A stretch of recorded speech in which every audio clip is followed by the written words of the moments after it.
All right, Brett Pontecorvo here at mainstagetoableton.com, and today we're going to talk about quantization.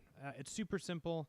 There are only a couple of options that you have, and then you can nudge things around yourself. But let's go ahead and jump right in here. I'm going to record a short drum loop, and we'll quantize it.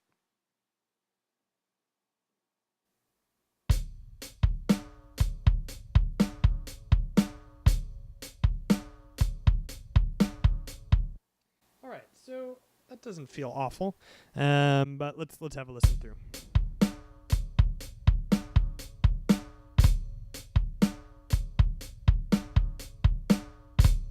All right, so right away we can go in and delete this. If you select and hit delete,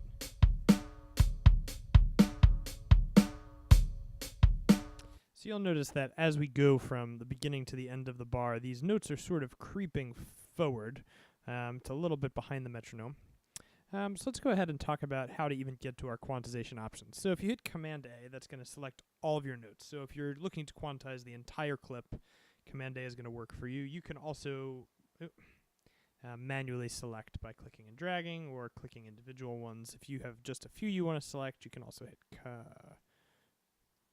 one at a time using Shift. All right. But for now, we're going to quantize everything. And to get into the quantization settings, you're going to hit Command-Shift-U.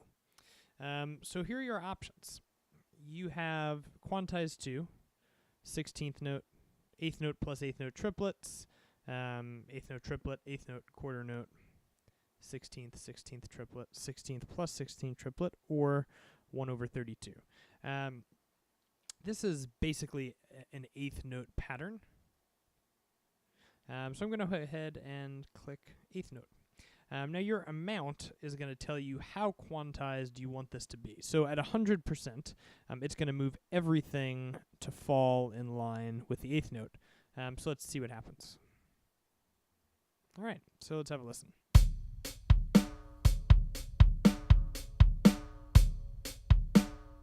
Cool. I'm going to undo that just for demonstrative purposes here. We're going to go back in again. So if I were to move this down now to 35% and hit OK, you'll notice that it just doesn't move it quite as extremely. So let's listen to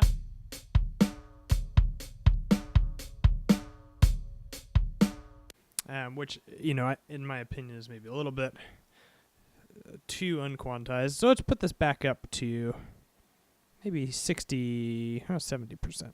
All right. And let's have a listen.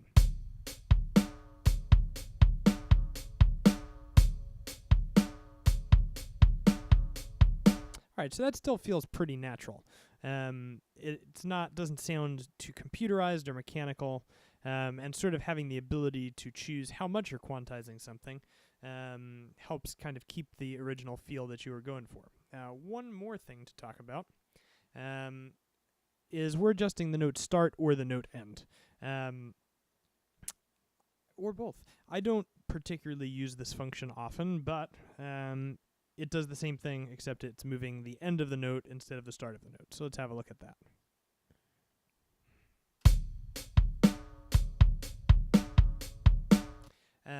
I feel like this maybe is a little bit more useful for an instrument that is melodic, as opposed to just drums. And if we do both, let's have a listen.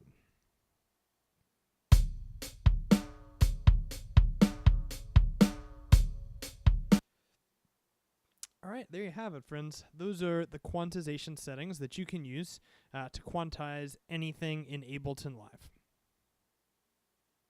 Thank you guys so much for watching. If you're new to Ableton, and especially if you're switching from MainStage, head over to my website at mainstagetoableton.com/go to get your free copy of the Fast Track patch list guide today, which will have you up and running with a MainStage style patch list in Ableton Live. And to stay up to date with all of our latest blog posts, be sure you subscribe to our YouTube channel here.